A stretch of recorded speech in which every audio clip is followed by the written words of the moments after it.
selamat pagi, siang, sore, malam buat semua yang lagi nonton video ini. Kembali lagi di acara kita, lagi di Ngobrol Zin, dan di sini kita lagi bareng sama ada mas-mas kece di sini.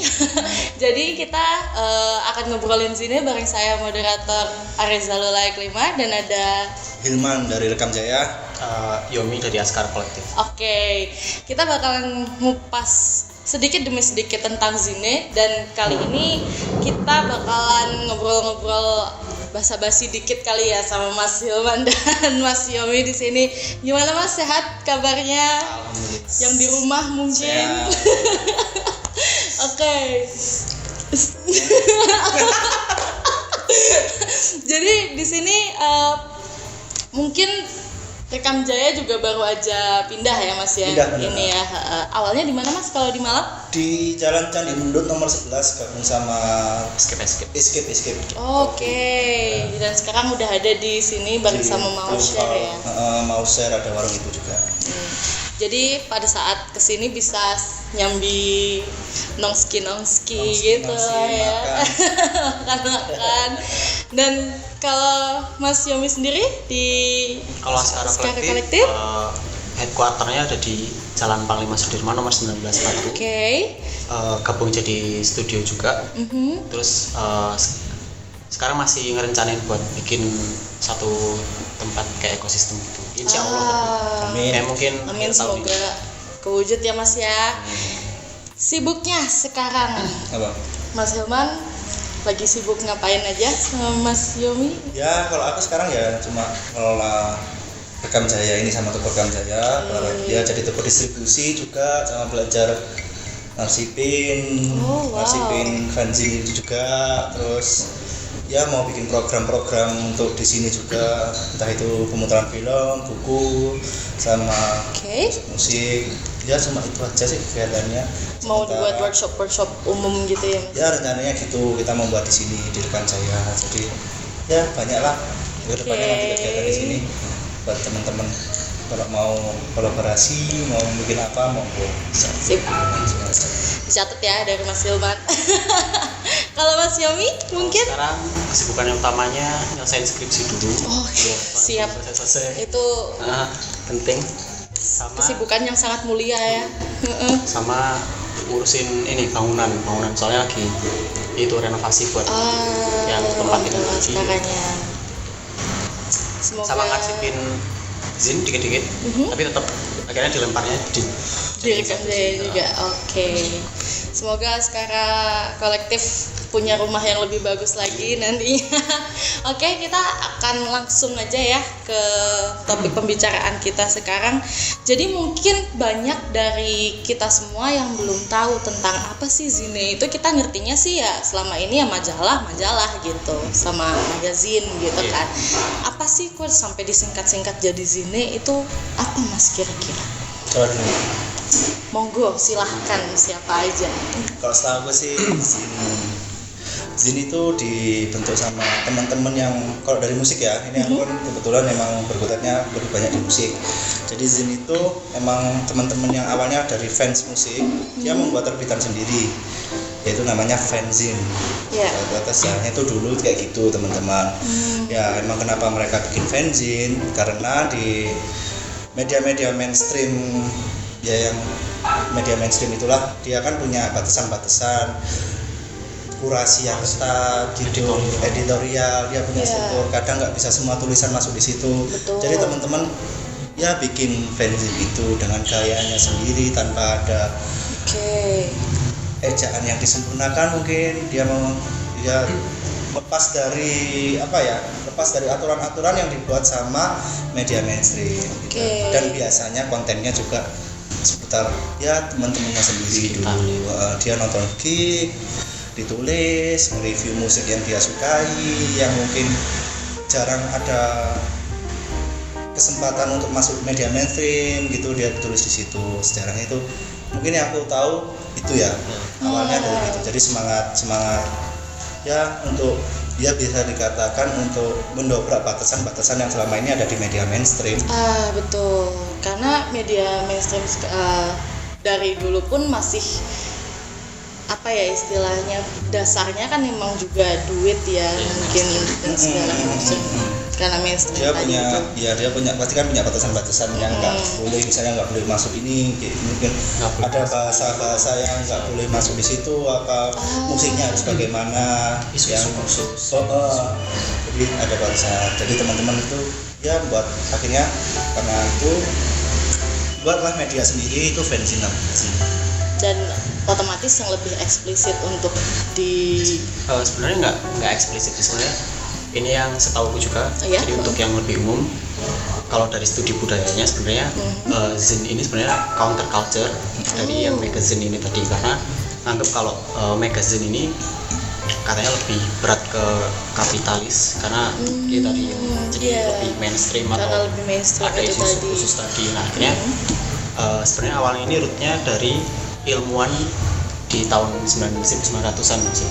1970. Oh ya, sempat baca juga karena awalnya science fiction dan segala macam itu ya ini Mas ya. bikin kayak publikasi mandiri gitu karena mereka ngerasa kalau jadi kalau di luar itu kalau mau bikin penelitian terus kepingin penelitian ini harus disetujui sama beberapa orang di forum itu tadi. Nah, karena mereka ngerasa kalau ini kayaknya nggak mungkin dipublikasikan, akhirnya mereka bikin zine itu tadi. Jadi mungkin kayak lebih ke itu, kalau studi budaya lebih ke counter culture. Karena bingung juga ya untuk kayak ngecek gimana mereka, bayangin mereka punya banyak sekali ide gitu kan, mereka harus rapat dulu untuk buat artikel atau jurnal yang jelimet, ternyata mereka bisa publish itu sendiri bahkan dengan medianya sendiri. Wow, keren juga ya ternyata zine. Dan sepertinya zine itu sendiri udah cukup lama ya ada di dunia ini dengan eksistensinya yang sampai sekarang pun gitu kan. Itu tadi awalnya dari ilmuwan ya, nerd semua yang pada akhirnya mereka punya media sendiri. Terus kenapa kok akhirnya kalau dari yang sekarang ini ketemu di zine-zine itu kan kebanyakan hardcore punk gitu, mungkin lebih ke emo gitulah ya. Itu kenapa bisa jadi ke situ ya? Emang kalau sepengetahuanku sih emang kultur zine itu berangkatnya dari punk, musik punk. Dari musik ya. Kalau punk itu kultur zine-nya kuat banget.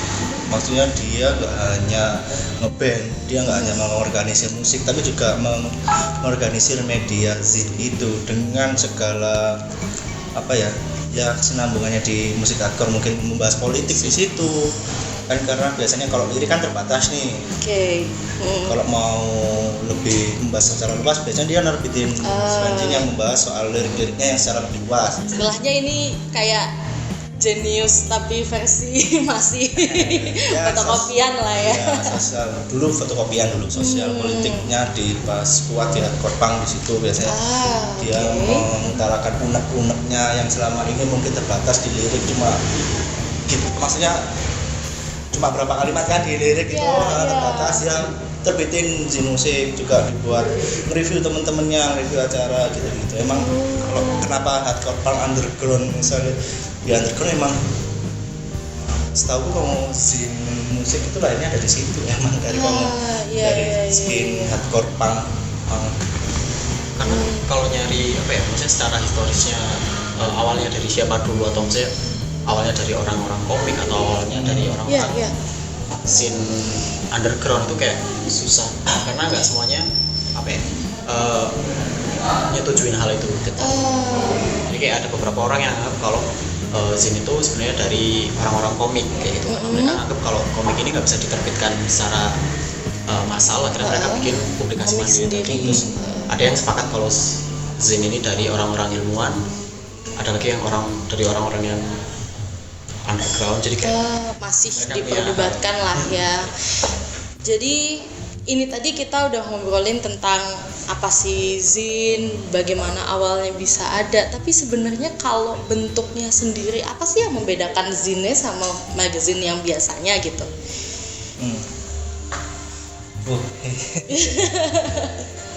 Kalau dari awal emang menurut pengasihanku ini ya, tahun 96 di Malang lah, kita ngomong Malang aja. 96 itu dari musik itu ada zin musik namanya apa? Memblaze itu pertama, zin pertama yang yang masuk ke Malang. Nggak tahu ya, aku punya arsipnya itu aku temukan itu Memblaze pertama. Dia emang formatnya, kenapa formatnya dulu fotokopian? Emang karena dulu nggak ada digital printing. Terus ya cut and paste, dia kolase, dia gunting dari majalah apa, terus ditempel-tempel. Ya karena emang dulu kondisinya seperti itu, belum ada internet kan, belum ada digital printing. Jadi membuat terbitan mandiri, belum mungkin komputer pun masih jadi barang mahal kan dulu. Sangat. Ya, jadi emang dulu dia nulis sendiri misalnya, terus digunting, ditempelkan, terus di fotokopi, masih dulu emang kayak gitu bentuknya. Jadi kenapa fotokopian? Ya karena emang kondisi zaman emang seperti itu. Kalau mau cetak offset pun, masa cetak banyak kan pasti butuh biaya tuh. Ada. Ya itu mungkin yang bisa dilakukan ya orang-orang yang mengorganisir media dengan sokongan yang uang yang besar. Tapi kan kalau fanzine ini kan biasanya diorganisir oleh kolektif atau biasanya cuma orang-orang tertentu. Dia emang tujuannya bukan money oriented. Jadi emang yang harus dibahas itu semangatnya malahan. Jadi bukan money oriented. Jadi kalau untuk nyetak offset kan pasti nyetak banyak gitu, biayanya banyak gitu. Jadi kan buang banyak sekali. Yang penting emang bukan bentuknya sih, emang karena kontennya yang penting. Jadi kalau akhirnya lebih ekonomis mungkin karena kendala. Karena fungsi ekonomis itu tadi mungkin yang jadi pakem kalau zine itu jadi kebanyakan yang sekarang beredar jadi hitam putih juga gitu ya. Emang kalau masalah bentuk emang kita harus lihat zamannya dulu. Zine itu lahir fotokopian. Tapi yang seperti yang pernah kita ngobrol itu untuk perkembangan zaman, teman-teman malah sibuk membahas soal bagaimana itu bentuknya, formatnya, tapi kita lupa akan semangat zine itu sendiri. Jadi menurutku untuk perkembangan zaman nih, bentuk zine itu mau gimana pun bentuk zine itu yang penting adalah info yang ada di dalamnya. Yang penting semangatnya yang di dalamnya itu gimana. Soalnya waktu ada internet masuk itu berubah jadi webzine. Itu ada juga itu kan perkembangan format sih. Maksudnya akhirnya ngomongin format, jadi kalau dulu itu mungkin karena keterbatasan ekonomi akhirnya fotokopian, setelah ada internet masuk akhirnya jadi webzine. Karena lebih mudah, mereka anggap kalau Zain ini lebih mudah diakses lewat internet. Terus akhirnya sekarang pun berubah lagi. Jadi kalau yang aku tahu sekarang, dulu kan terkenal banget kalau Zain ini bentuknya xerox, fotokopian, cut and paste. Sekarang lebih ke yang saya tahu, orang-orang sekarang lebih milih Zain yang memang formatnya cetak lagi. Tapi sekarang mungkin karena bisa aku pengen cetak ini, jadi sekarang kembali ke versi cetak lagi tapi yang lebih eksklusif ya. Jadi sebenarnya masalah format sih. Kalau etosnya tetap. Jadi mungkin yang membedakan antara Zain sama Magazine mungkin itu. Semangatnya. Karena semangat itu tadi mungkin ya, karena dulu mungkin zine itu ya satu-satunya media buat komunitas satu dengan komunitas lain komunikasi gitu, kayak tanya kabar atau gimana. Media sosialnya dulu ya Mas. Nah, zinnya mereka gitu kan. Tapi makin kesini kan lambat laun itu juga berubah, bahkan buku pun sekarang digital, magazine pun akhirnya punya web gitu. Mungkin karena itu tadi ya, akhirnya orang sekarang menuntut visual yang lebih bagus mungkin dan segala macamnya. Akhirnya zine kita buat jadi ada realnya lagi. Itu yang maksudnya karena ada semangat itukah yang membuat zine itu eksklusif gitu. Sebenarnya kalau ini sih tergantung, maksudnya balik lagi tergantung ke pembuatnya sih sebenarnya. Jadi kayak di Jogja ada Kamboja Press sama Kunci. Jadi Kunci ini salah satu tempat buat riset masalah cultural studies dan lain sebagainya. Jadi Kunci ini sekarang memberikan akses namanya cetak riso. Jadi cetak riso ini sebenarnya cepatnya sama kayak cetak fotokopi, Ya. tapi hasil cetaknya itu sama kayak offset kayak gitu. Oh. Dan memang apa ya, tintanya lebih tinta yang eco friendly dan lain-lain. Jadi mungkin sekarang ini lagi semua orang lagi lari ke situ, jadi kayak di sana ada ini. Nah, tapi kalau masalah dalamnya, masalah apa ya, dalamnya zin ini kembali lagi ke pembuatnya sih. Jadi ada yang sekarang foto desain, yang sekarang lebih banyak Fotografi, ilustrasi itu loh. tapi mungkin Oke. tosnya balik lagi kalau mereka bikin terbitan mandiri. Oke, berarti zine itu tadi dia kalau bukan jadi, kalau selain dari bentuk media komunikasi dari setiap komunitas itu tadi gitu ya, budaya apa sih yang dibuat sama zine itu sendiri gitu? Pengaruh untuk sosial gitu maksudnya. Iya. Ya itu lagi. Aku pernah dengar satu omongan gitu ya. Gimana sih cara apa kalau ukur skena yang besar gitu. Cukup gampang. Kita lihat aja di komunitas itu seberapa banyak terbitan yang ada di komunitas itu. Aku mikir lagi, maksudnya kok iso berdasarkan terbitan? Iya. Karena di situ komunikasi terjalin. Jadi antara komunitas ini dia, maksudnya komunikasi kan itu penting ya. Iya. Di sebuah komunitas, apalagi yang kita emang etosnya berjejaring. Di sini berjejaring terus ya semangat kebersamaan gitu. Yes. Itu komunikasi harus terjalin. Nah, karena kita nggak hanya satu kumpulan kan ya komunitas, apalagi kita ngomong di Malang aja lah. Aku sama Yomi mungkin nggak selalu nongkrong bersama gitu, tapi jadi gimana nih komunikasinya? Ya lewat, sekarang mungkin banyak ya, ada media sosial ya, ada WA, tapi kalau dulu ya dari sini itu selain dari apa ya, dari surat menyurat ya dulu. Surat menyurat dari sini itu, misalnya aku mau tahu Bandung nih, ini menurut cerita orang-orang yang awal-awal yang maksudnya yang nerbitin zin. Kalau aku mau tahu Bandung ya aku beli terbitan mandiri fanzine-nya orang Bandung. Begitu juga kalau orang Bandung mau tahu Malang ya dia harus cari dari surat menyurat, aku mau beli nih zinmu. Ya udah dari situ teman-teman dari Bandung akhirnya tahu, oh di Malang ada gini-gini ya, ada band ini dengan aliran seperti ini, geraknya seperti ini, gimana kultur musik di situ, aku gini ya. Setelah baca dari sini itu akhirnya mereka saling membuat, entah itu mengundang band Malang ke Bandung, entah itu juga sebaliknya, terus membuat kongsi dagang, bisa nih kita kerjasama tulis album bareng gini ya. Itu sepenting itu waktu itu sih. Ya intinya dari komunikasi itu sih. Jadi kalau untuk ngomong soal pengaruhnya ya media itu besar banget buat kita, karena komunikasi itu terjalin, akhirnya Jadi tahu perkembangannya apa aja. Selama kayak sama contohnya Zain ini dicetak selama 1 bulan 1 kali. Jadi terus aku dapat Zain itu tadi ya. Terus akhirnya jadi tahu, oh ternyata kolektif ini atau komunitas ini tadi selama 1 bulan ternyata yang dihasilkan ini aja, aktivitasnya ini aja. Jadi biar bisa sama-sama tahu apa aja aktivitasnya kayak gitu. Gitu. Perkembangannya. Iya. Dan itu masih dari ruang lingkup komunikasi ya, maksudnya dari komunikasi komunitas antar kota kan, antar skena lah, tapi juga untuk kedepannya menurutku ini jadi dokumentasi yang penting, dokumen yang penting untuk generasi-generasi mendatang, untuk tahu gimana sih dulu ini. Artinya perkembangan mulai dari awal malah itu yang mungkin kita nggak bisa dapetin dari media mainstream.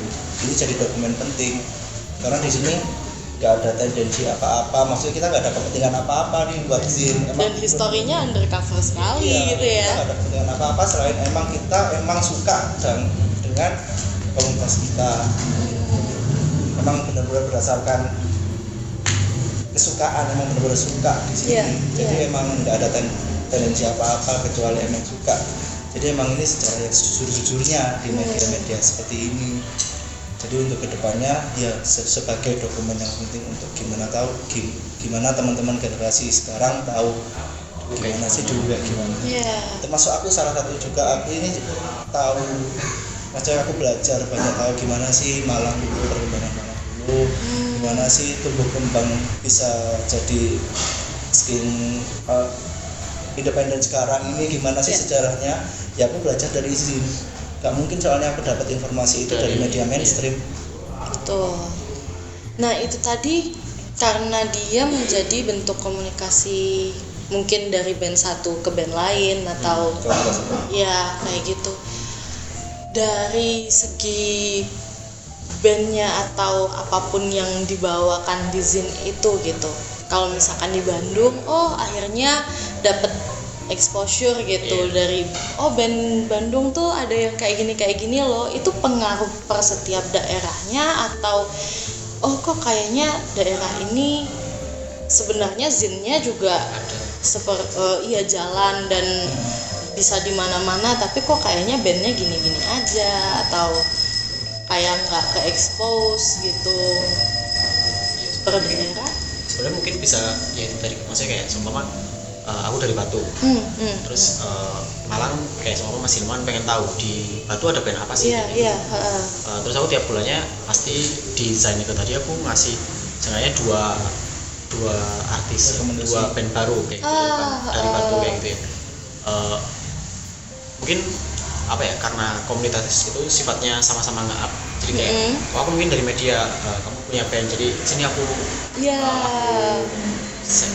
promosi sampai mana karena punya relasi ini sebenarnya mainnya ya tetap relasi ya. Jadi kayak kayak kita nggak tahu di Gresik, kayak aku Gresik baru tahu akhir-akhir ini kalau ternyata desainnya masih jalan kayak gitu. Mungkin itu sih karena relasi, mungkin karena aku nggak pernah ke Gresik jadi nggak pernah tahu ada saya atau enggak kayak gitu. Jadi mungkin berdasarkan relasi. Karena kita tahu sendiri ya, maksudnya kayak untuk kecilnya band aja lah gitu. Kalau misalkan di Jakarta nemu talent sedikit langsung kelihatan, ke-up-nya bisa gampang banget. Sedangkan mungkin di beberapa tempat, contoh kecilnya aja kita di Malang gitu, susah banget untuk bisa naik gitu kan. Ya itu lagi karena emang apa ya, dulu media di Malang banyak banget. Tapi berjalannya waktu kita nggak ada akses untuk mengakses media itu, karena media Zin itu akhirnya ya adanya cuma di rak-rak pribadi personal masing-masing. Mungkin di misalnya Yomi yang punya nih, tapi kan nggak mungkin semua orang tahu ternyata Yomi punya. Kita nggak punya satu tempat yang untuk emang buat khusus menggunakan Zin pengarsipaan itu untuk teman-teman yang mungkin pengen tahu gimana sih Zin dulu, itu nggak ada di Malang. Belum ada. Hanya aku buat rekam saya dibantu Yomi, terus salah satunya dulu ada Mas Eko Marjani dari Koalisi Nada, dari Alma Pandu Get Pas Kolektif, Kak Haru dari ada Talk sama Head Gigs dulu juga, banyak Ardi dari banyaklah teman-teman yang bantu. Akhirnya kita harus punya nih, kita kesadaran bersama. Kita harus emang awalnya dari acara Malang Zin Fair waktu itu. Jadi sejarahnya gitu, Malang Zin Fair. Jadi ini lebih ke persinggungan Mas Yomi sama Mas Hilman gimana akhirnya. Malang Zin Fair pertama tahun 2018, Malang Zin Fair kedua 2018. Malang Zin Fair pertama 2016. Iya enggak, yang kedua. Yang kedua tuh rekan saya diajak, aku Mas Eko sama Garu diajak untuk mengorganisir Zin musik. Habis gitu aku bilang sama anak, kalau apa yang kita rayakan nih sekarang, kalau hanya perayaan atau hanya ikut-ikutan ya ngapain. Sedangkan kita harus lihat kondisinya di Malang sekarang, banyak nggak yang Zin musik gitu. Kita harus ada program nih di sini, maksudnya jangan sampai untuk Malang Zin Fair selanjutnya kita hanya ngerayain, ikut-ikut ngerayain aja. Percuma juga ya kalau cuma dirayain doang tapi Zinnya enggak. Ya akhirnya dapat ide dari teman-teman, gimana kalau kita ngumpulin aja, kita data nih Zin Malang kan selama ini beredar hanya di teman-teman tertentu aja yang punya aja.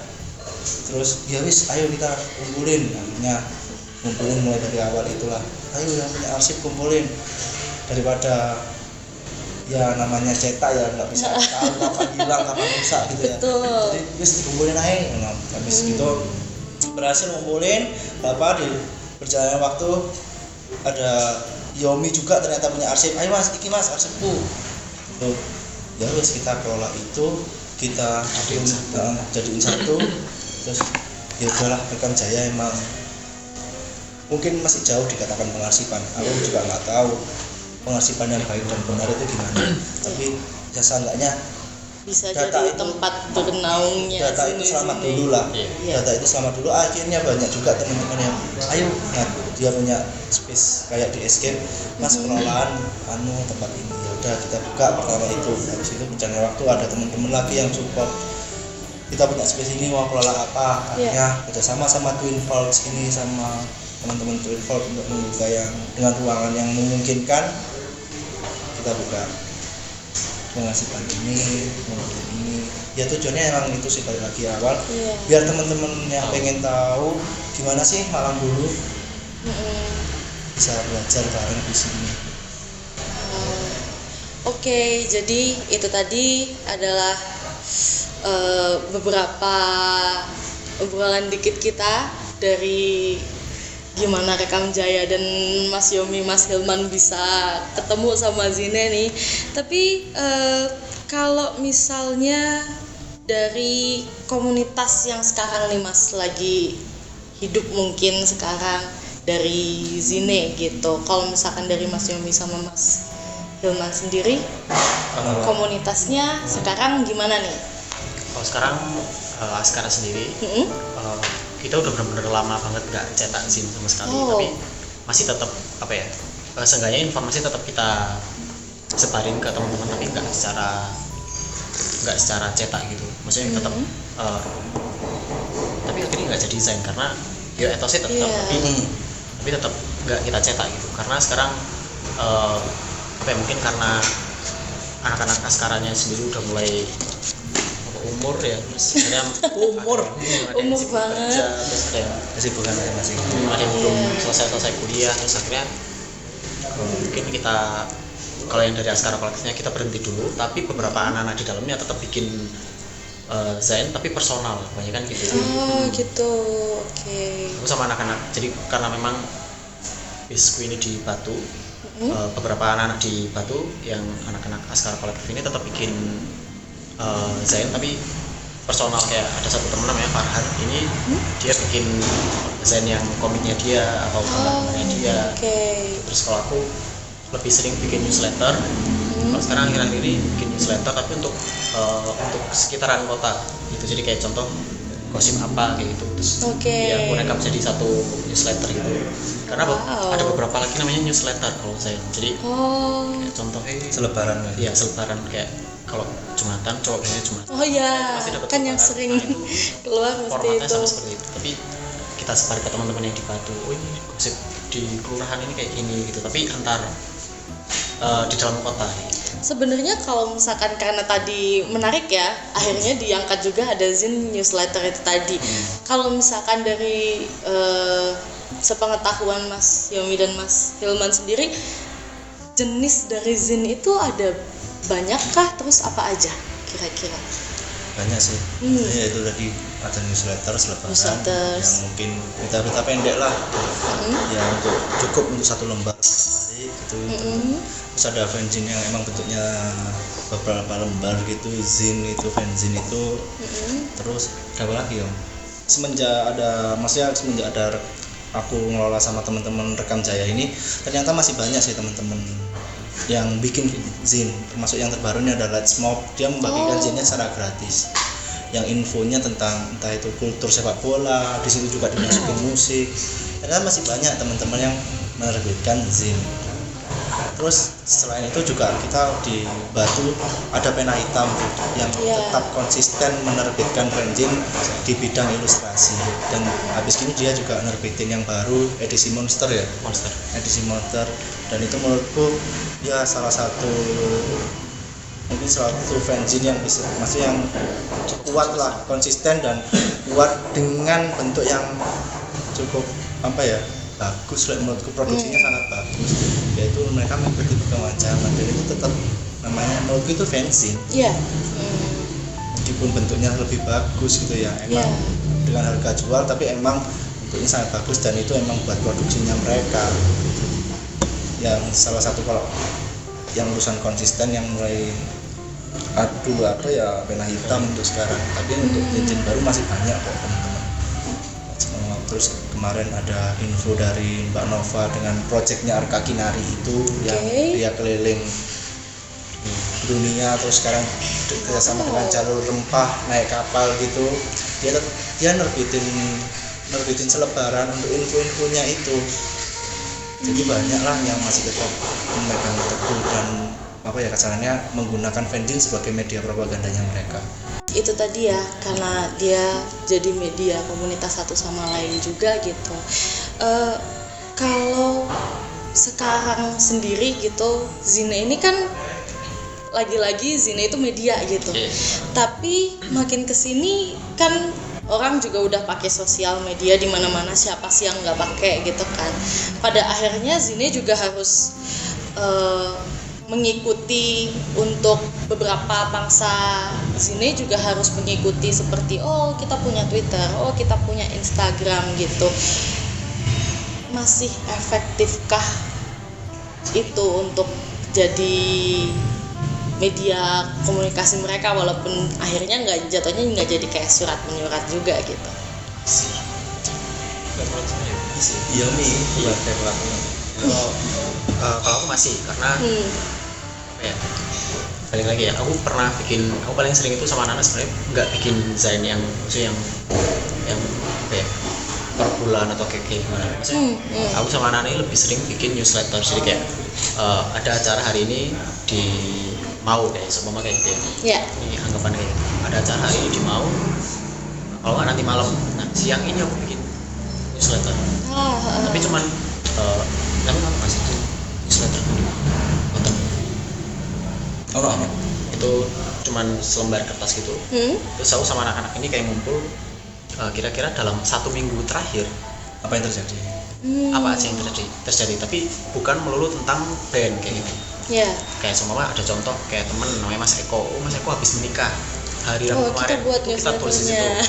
Itu terus jadi kan nggak semua orang tahu kalau Mas Eko menikah. Terus mungkin nanti malam kita fotokopi, kita bagiin waktu di situ, karena terus ketika baca kayak ternyata Mas Eko habis nikah kayak, terus ternyata anak habis bikin kayak gini kayak. Nah ya, karena kan itu tadi ya, zine itu makan waktu di produksi, tapi sedangkan kalau media sosial tinggal up, udah semua orang bisa tahu gitu. Seberapa efektif zine di media sosial di era digital ini berarti ya? Kalau menurutku sih balik lagi sih, di media sosial kita juga terbatas dengan jumlah kalimat ya. Misalnya sebenarnya media sosial itu fungsinya, balik lagi sih, fungsinya buat apa sih media sosial gitu. Misalnya teman-teman ini buat, sebenarnya kita bisa saling mendukung ya, kita bukan membuat batasan di harus media sosial ini gini.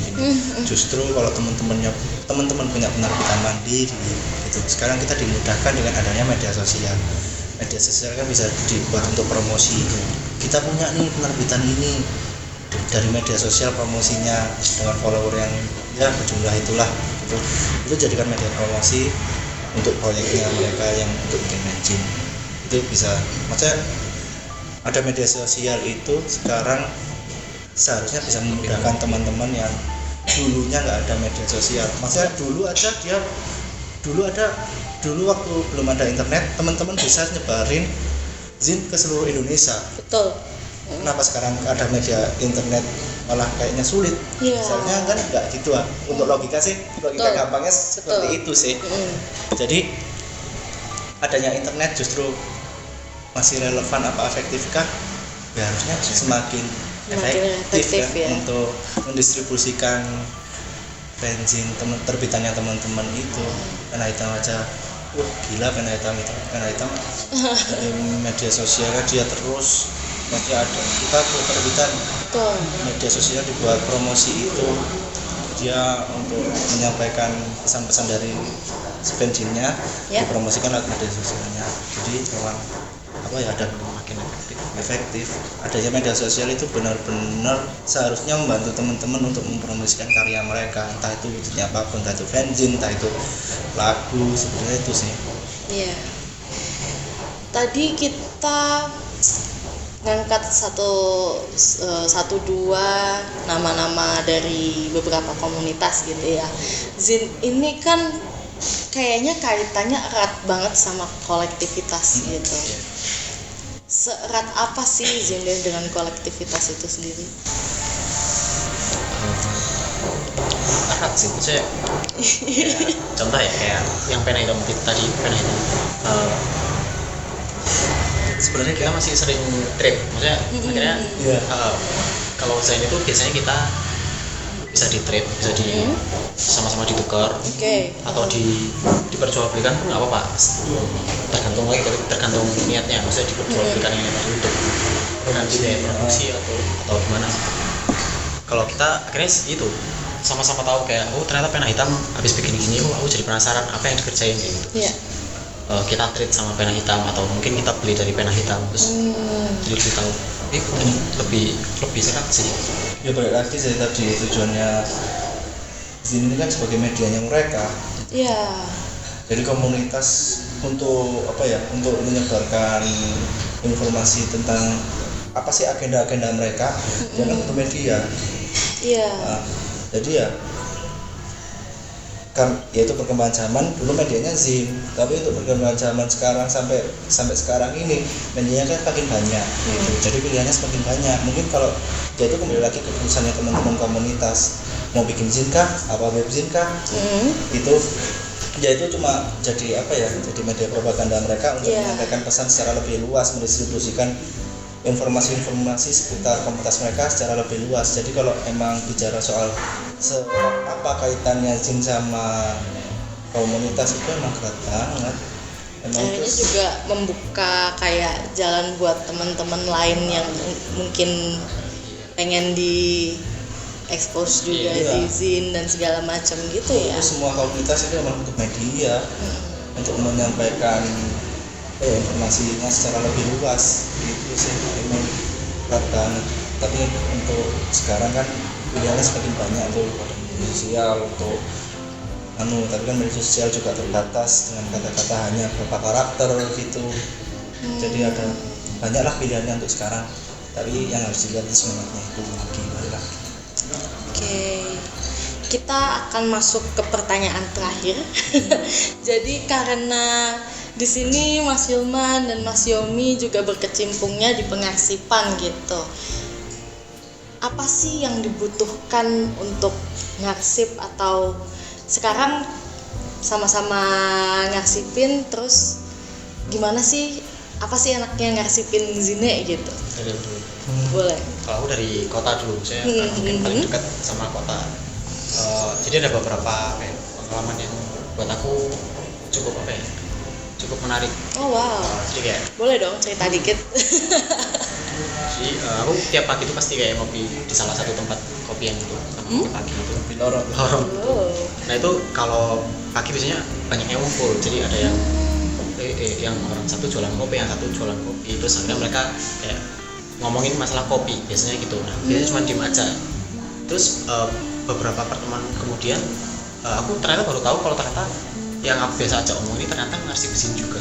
Tapi karena orang ini kayak Dadang Petpangnya Kota Batu dulu sempat kayak sampai sekarang masih pelang, tapi mungkin karena udah pangnya jadi tobat atau gimana. Terus ada tipikal pangnya sendiri. Orangnya itu ngumpulin Zin mulai dari awal 2000-an. Itu ditaruh di kafenya. Jadi emang orangnya bikin kafe di Selekta itu ya, Selekta. Terus saya nanya, Mas, Zinnya masih lengkap kan? Soalnya bilang kebanyakan dipinjem orang terus nggak balik. Wah sedih banget ya. Terus ini masih aku masih rencana ke dia, karena kebanyakan saya ketemu tiap pagi karena orang isip mau belanja atau apa, jadi kayak susah buat atur jadwal mau ke sana. Jadi enaknya ngarsip itu karena kita nggak pernah tahu siapa yang punya dan apa yang dipunya sama dia. Kalau sekarang aku ikut, jadi kayak contoh ilmu ternyata punya Zain dari Atlanta, terus kayak kan kayak akhirnya mikir dapatnya dari mana, maksudnya kok bisa dapat Zain dari Atlanta terus atau dapat Zain dari kayak isu-isu politik di Amerika kayak maksudnya dapat dari mana kayak mungkin untuk saat ini paling menurutku yang paling enak nyari Zain di orang-orang pribadi itu sih. Keasikannya adalah gimana Kita nggak pernah nyariinnya tahu orang ini punya apa, orang ini dan cerita di baliknya itu ya malah ya yang mungkin akhirnya bisa tahu kayak akhirnya apa yang mungkin lebih muda akhirnya jadi bisa tanya kayak dulu kayak gimana atau dulu perkembangannya kayak gimana, akhirnya orangnya lebih banyak. kalau dari Mas Hilman sendiri kebutuhan apa sih? Butuh tenaga. karena itu tadi ya mungkin harus door to door Buat menghasilkan ini Mas juga butuh Yomi. tenaga, butuh waktu juga, ya butuh biaya lah. Tapi karena kita suka, ya enggak. Maksudnya itu nomor sekian lah. Tapi kalau untuk apa ya? Fungsinya ke aku sendiri untuk ngarsipin sih, ya itu tadi balik lagi. Ya kita gimana tahu posisi kita sekarang tanpa harus lihat ke belakang sebentar. Sejauh apa kita berdiri sekarang tanpa kita melihat ke belakang sebentar. Itu sih yang menurut aku kenapa pengarsipan itu penting. Meskipun aku sendiri nggak tahu ya pengarsipan yang baik dan benar itu seperti apa. Tapi untuk dampak aku sendiri waktu aku ngumpulin ini aku jadi tahu nih. Waktu aku udah tahun 96 tak buka mulai tahun 96 sampai 2018 mulai awal akhirnya tahu dulu teman-teman udah kayak gini ya aku tahu maksudnya dulu itu sebelum ada internet mereka udah jadi seperti ini gitu loh, sedangkan kita di era sekarang udah ada internet, ada banyak ada banyak yang menopang untuk bisa kita maju, itu udah ada fasilitas udah banyak, kenapa kita cuma segini-gini aja ya? Itu jadi kacauanku sih.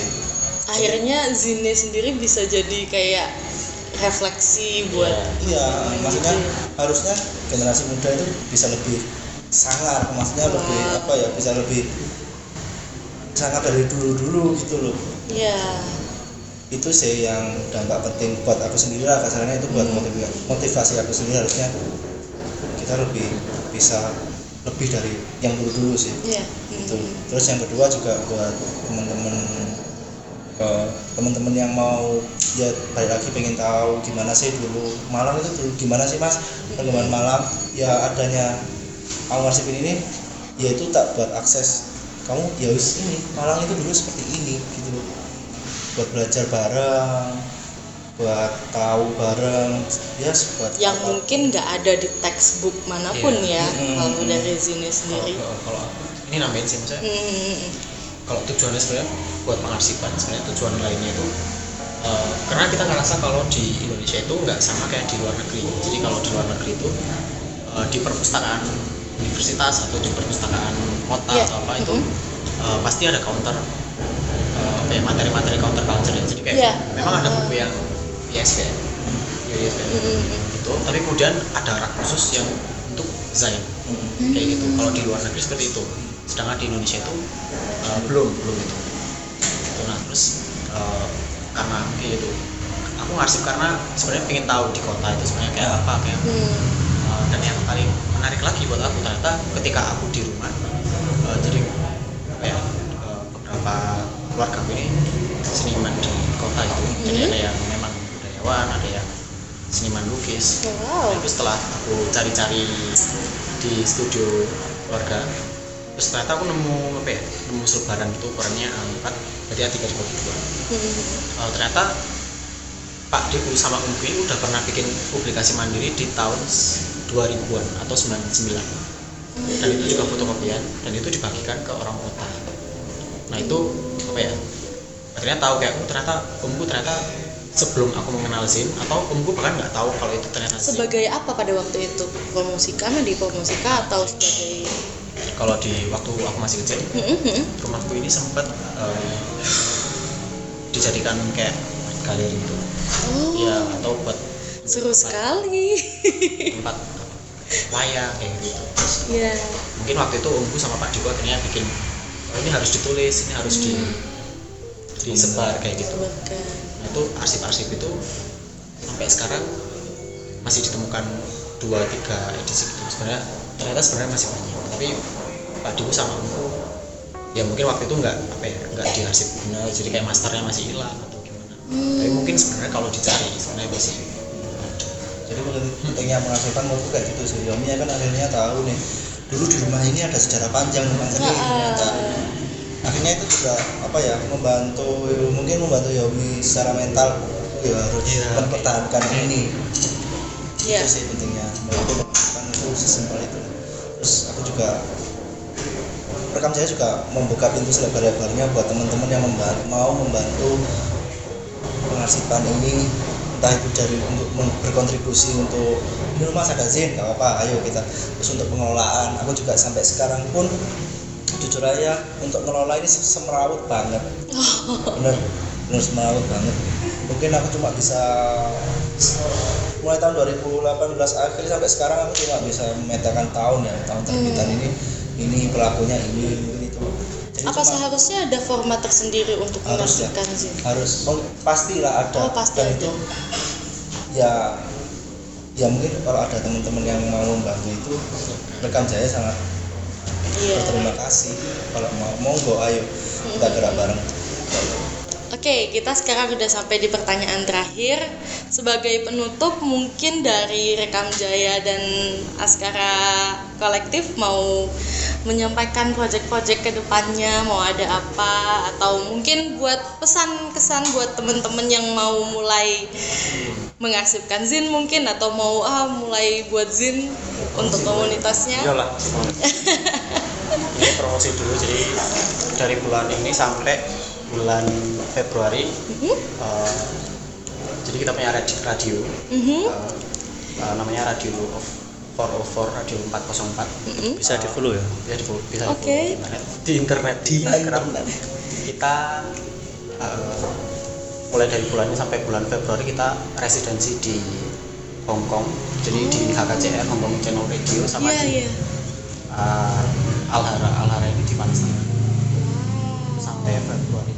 Jadi sekarang udah streaming, hari ini juga kita on air. Bisa di streaming Bisa langsung lewat Radio of 404. Oke.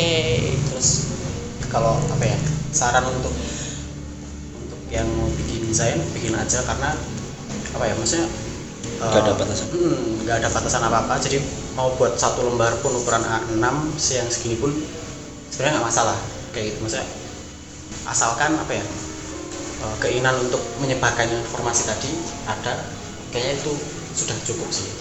Kemauan dulu sih. Oke, kalau dari Mas Luman dan Rekam Jaya? Rekam Jaya proyeknya proyeknya ya kita baru setahun ini, Oktober ini kita baru Rekam Jaya setahun. Kita masih merangkak lah, masih banyak proyek-proyek yang ingin dilakukan. Kita ingin membuat banyak lah, kita ingin merangkul semua lah, kita ingin belajar bareng-bareng. Salah satunya membuat program musik, entah itu nggak hanya live musik ya, kita bikin program apapun bedah musik. Terus juga pengen, karena ada buku, kita juga tertarik di literasi, pengen bedah buku. Terus kemarin juga ketemu dari siar sinema, teman-teman siar sinema untuk putar film di sini. Terus kita juga memungkinkan untuk proyek-proyek kolaborasi. Kita juga udah mau kolaborasi dengan semua teman-teman yang masih bergairah di dunia kreatif ini. Kita mau gerak bareng, ayo. Terus proyeknya mungkin itu semoga terwujud aja, sama tetap mengorganisir logo sih sama teman-teman. Oke. Tetap gerak. Terus buat teman-teman Opus ini Opium.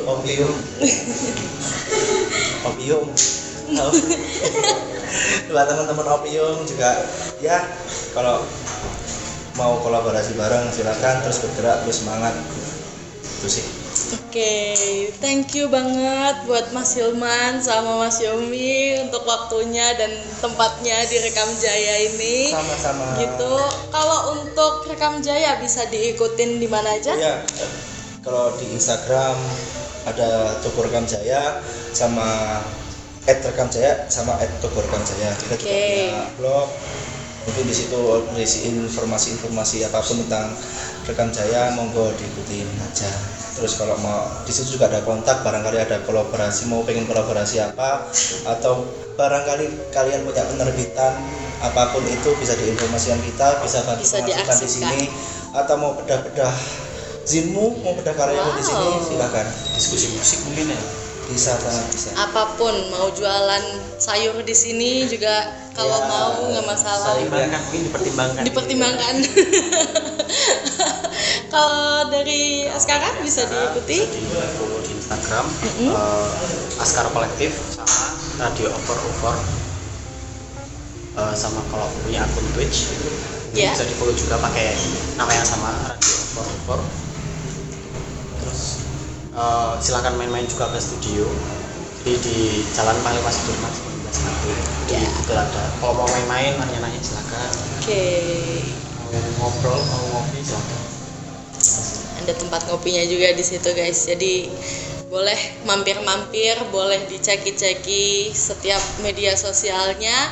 Dan jangan lupa setelah video ini mungkin kita akan lanjut ke workshop pembuatan zine yang akan kita barengin sama Mas Yomi juga di sini. Nanti untuk link pertemuannya akan ada di description box di bawah. Jadi bisa di like videonya, di komen, share ke teman-teman semua, dan juga jangan lupa subscribe ke Opium VIP gitu. Oke, terima kasih buat teman-teman yang udah nonton. Kita pamit undur diri. Ciao.